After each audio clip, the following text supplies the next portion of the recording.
विद्यार्थियों, आज हम कार्ल मार्क्स का ऐतिहासिक भौतिकवाद या इतिहास की आर्थिक व्याख्या का जो सिद्धांत है उसके बारे में अध्ययन करेंगे। मार्क्स ये मानता है कि मानव समाज के विकास का वैज्ञानिक अध्ययन इतिहास की आर्थिक व्याख्या अथवा वैज्ञानिक ऐतिहासिक भौतिकवाद के आधार पर किया जा सकता है। मार्क्स ये कहता है कि इतिहास का निर्धारण अपने आप में अंतिम रूप में आर्थिक परिस्थितियों के अनुसार होता है। मार्क्स किसी भी प्राकृतिक शक्ति, अलौकिक शक्ति, ईश्वरीय सत्ता अथवा राजा महाराजाओं के द्वारा विकास को नकारता है और वो ये मानता है कि विकास आर्थिक परिस्थितियों के अनुसार ही होता है। मार्क्स का ये जो सिद्धांत है, इतिहास की भौतिकवादी आर्थिक व्याख्या अथवा ऐतिहासिक भौतिकवाद भी इसे कहा जाता है। मार्क्स ने द्वंद्वात्मक भौतिकवाद, जिसका अध्ययन हम कर चुके हैं, उसके अंतर्गत उसने वैज्ञानिक निश्चयतावाद को एक निश्चितता प्रदान की थी, वैज्ञानिकता प्रदान की थी और इसका प्रयोग ऐतिहासिक तथा सामाजिक विकास की व्याख्या करने के लिए उन्होंने किया है कि किस प्रकार से समाज का विकास हुआ है। हिस्टोरिकल मेटेरियलिज्म या इसे इतिहास की आर्थिक व्याख्या या भौतिक व्याख्या का नाम भी दिया जा सकता है।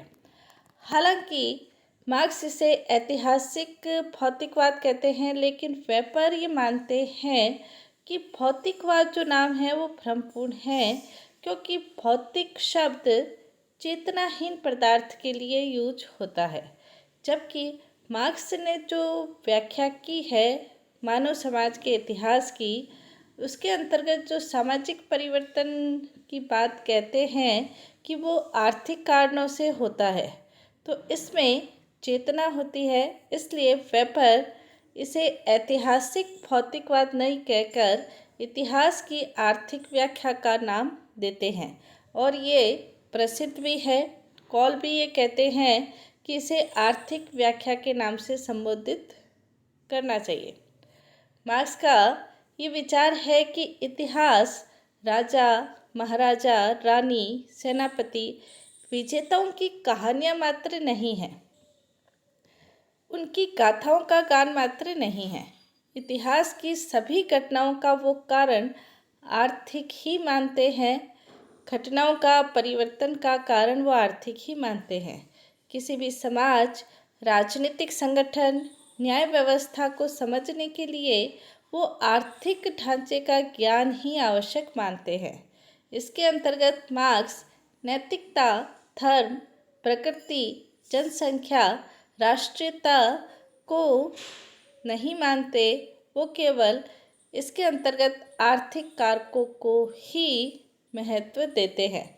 मार्क्स के ही शब्दों में हम कह सकते हैं, सभी सामाजिक, राजनीतिक तथा बौद्धिक संबंध, सभी धार्मिक, कानूनी पद्धतियाँ, सभी बौद्धिक दृष्टिकोण जो इतिहास के कालक्रम में जन्म लेते हैं, वे सब जीवन की भौतिक अवस्थाओं से ही उत्पन्न होते हैं।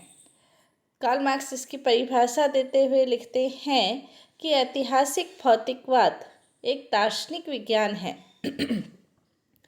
जिसका संबंध जीवन के सार्वभौमिक नियमों से भिन्न सामाजिक विकास के विशिष्ट नियमों से है।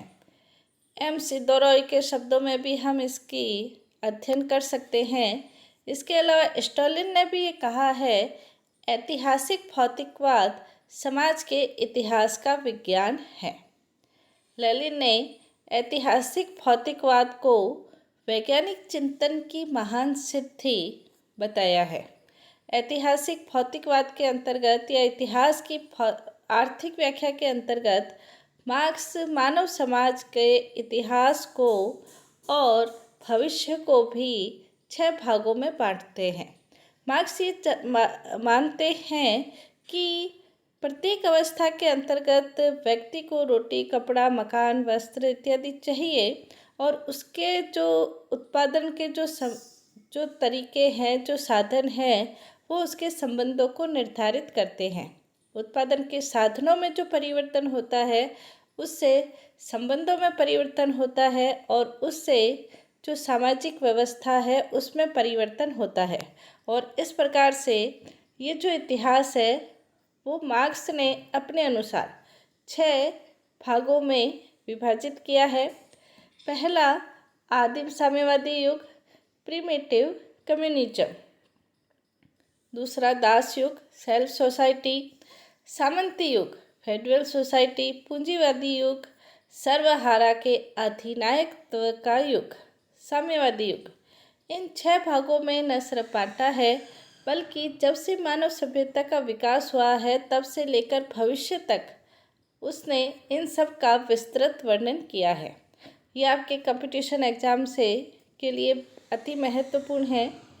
ऐतिहासिक युगों का जो विभाजन है, पहला जैसे आदिम साम्यवादी युग, इसके अंतर्गत मार्क्स ये मानते हैं कि इसमें मनुष्य की आवश्यकताएं कम थी और उत्पादन के ऊपर सामाजिक अधिकार था और सभी मनुष्य आपस में सहयोग और समानता के साथ रहते थे, कोई वर्ग नहीं था और इसके अंतर्गत सभी का समान रूप से सभी चीज़ों पर अधिकार था, परिवार नहीं था, उत्पादन के साधन सभी के लिए बराबर थे।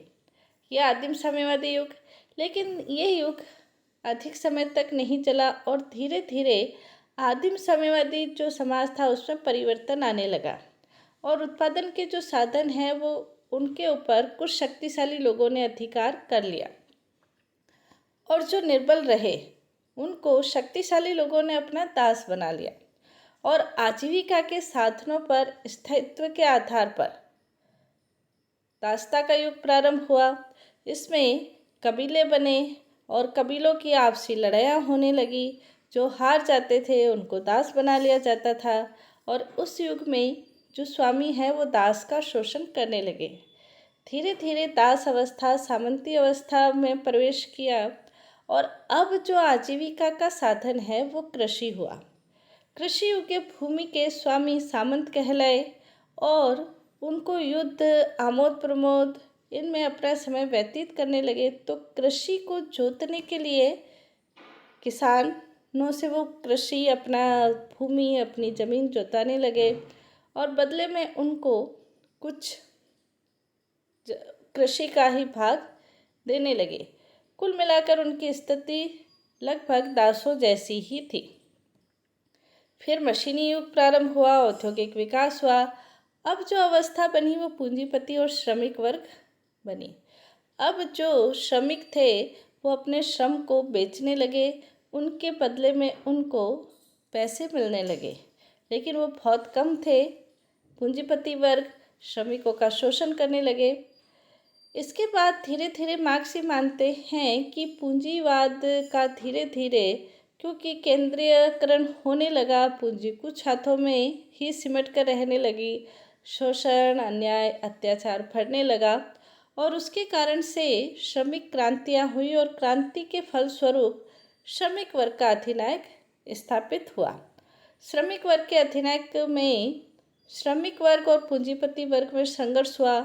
यहाँ अंतर दूसरे युगों से यह है कि अब बहुसंख्यक सर्वहारा का अधिनायकवाद स्थापित हुआ और उसके बाद साम्यवाद युग का आगमन हुआ और श्रमिक युग के बाद साम्यवादी युग कहलाया। उत्पादन पर संपूर्ण समाज का अधिकार हुआ। ये जो अवस्था थी ये वर्ग विहीन और राज्य विहीन अवस्था थी। इसमें प्रत्येक व्यक्ति अपनी योग्यता अनुसार कार्य करता है और आवश्यकता अनुसार उसे प्राप्त होता है। ये साम्यवादी अवस्था है जिसमें कोई राज्य नहीं, कोई वर्ग नहीं। इस अवस्था के अंतर्गत यदि हम देखें तो इसमें कुछ बातें हैं कि जो इतिहास की आर्थिक व्याख्या है उसमें अर्थ का महत्वपूर्ण स्थान है। उत्पादन के साधनों के आधार पर उत्पादन के संबंध निर्धारित होते हैं। जो अधिनायकवाद है आखिर में यह अवस्था वर्ग विहीन और राज्य विहीन अवस्था में परिवर्तित हो जाती है। प्रत्येक युग में सर्वहारा के अधिनायकवाद तक प्रत्येक युग में वर्ग संघर्ष, चाहे दास युग हो, सामंती युग हो, पूंजीवादी युग हो या सर्वहारा का अधिनायक हो, वर्ग संघर्ष अनिवार्य रूप से रहता है, यह हम निष्कर्ष निकाल सकते हैं। अनेक विद्वानों ने इतिहास की भौतिकवादी व्याख्या की आलोचना की है। वो एक मानते हैं कि सिर्फ अर्थ के आधार पर ही इतिहास निर्मित नहीं होता। अर्थ के साथ एक कारण हो सकता है, लेकिन सिर्फ अर्थ के आधार पर हम कहें तो सही नहीं है। ऐसा मानते हैं विद्वान की व्यक्तिगत महत्वाकांक्षा, राजनीतिक प्रभाव, धर्म, प्रेम, शक्ति, ये अनेक तत्व हैं जो इतिहास का निर्माण करते हैं। मार्क्स का कहना है कि उत्पादन के साधन पद्धति जिस प्रकार की होगी वैसी राजनीतिक सामाजिक व्यवस्था होगी, लेकिन आलोचक मानते हैं कि उत्पादन के साधन भिन्न हो सकते हैं, पद्धति भी भिन्न हो सकती है। मार्क्स इसके अंतर्गत आकस्मिकताओं को, संयोग को स्थान नहीं देता। कई बार आकस्मिक घटनाएं इतिहास को नया मोड़ देती है। मार्क्स सिर्फ भौतिकता को, धन को महत्व देता है, जो सही नहीं है। सभी घटनाओं का आधार आर्थिक नहीं होता। आलोचक ये मानते हैं 1914 का प्रथम विश्व युद्ध आर्थिक साम्राज्यवाद था, लेकिन राष्ट्रीय विचारों का भी इसमें महत्वपूर्ण भाग था। महाभारत का युद्ध आर्थिक नहीं था, द्रौपदी के व्यंग्यपूर्ण बाण कह सकते हैं। मानव इतिहास का कालक्रम का निर्धारण करना कि ऐसा हुआ होगा, ऐसा होगा, ये वास्तव में सही नहीं है। सर्वहारा का अधिनायक पूंजीवादी के पूर्ण विकास के बाद आना चाहिए था, लेकिन 1917 से पूर्व जार रूस का एक पूंजीवादी राज्य नहीं था, पूर्णतया कृषि प्रधान था। चीन के अंतर्गत भी सर्वहारा क्रांति से पूर्व औद्योगिक दृष्टि से विकसित देश नहीं था। तो पूंजीवाद के बाद आना चाहिए, जो वास्तव में सही साबित नहीं हुआ। चीन और रूस के उदाहरणों से हम देख सकते हैं। राजनीतिक सत्ता का एकमात्र आधार आर्थिक सत्ता नहीं है। भारत के अंतर्गत मध्यकाल में ब्राह्मणों की शक्ति का आधार आर्थिक नहीं था। कई बार बुद्धिमत्ता, साहस, कपट आदि तत्व भी महत्वपूर्ण योगदान देते हैं। राज्य विहीन अवस्था में आकर समाज का क्या विकास रुक जाएगा, ये संभव नहीं है, जो मार्क्स मानते हैं। गतिशीलता बनी रहती है। संयोग तत्व की उपेक्षा कर दी है। जैसे जयचंद पृथ्वीराज चौहान से द्वेष के कारण गौरी को भारत पर आक्रमण करने के लिए आमंत्रित नहीं करता, तो आज भारत का इतिहास क्या होता। 1917 में जर्मन सरकार लेनिन को रूस लौटने की अनुमति नहीं देती, तो आज क्या होता। इंग्लैंड की महारानी एलिजाबेथ प्रथम ने विवाह किया होता, तो क्या होता। ये सभी संयोग के तत्व हैं जिनका उत्तर मार्क्स की आर्थिक व्याख्या में नहीं मिलता है, लेकिन फिर भी आलोचना होते हुए भी इसका महत्व है। इतिहास की आर्थिक व्याख्या समाजशास्त्रों को मार्क्स की एक अत्यंत महत्वपूर्ण देन कही जा सकती है। क्यू हंट के शब्दों में हम कह सकते हैं कि समाजशास्त्र के सभी आधुनिक लेखक मार्क्स के प्रति ऋणी है, हालांकि वो उसे स्वीकार नहीं करते। ये अपने आप में उनका महत्व दर्शाती है। तो ये इतिहास की आर्थिक व्याख्या, इतिहास को 6 भागों में बांटा है और इतिहास को अर्थ प्रधान मानकर ही प्रत्येक घटना में आर्थिक तत्व की प्रधानता मानकर मार्क्स ने इसका वर्णन किया है। धन्यवाद।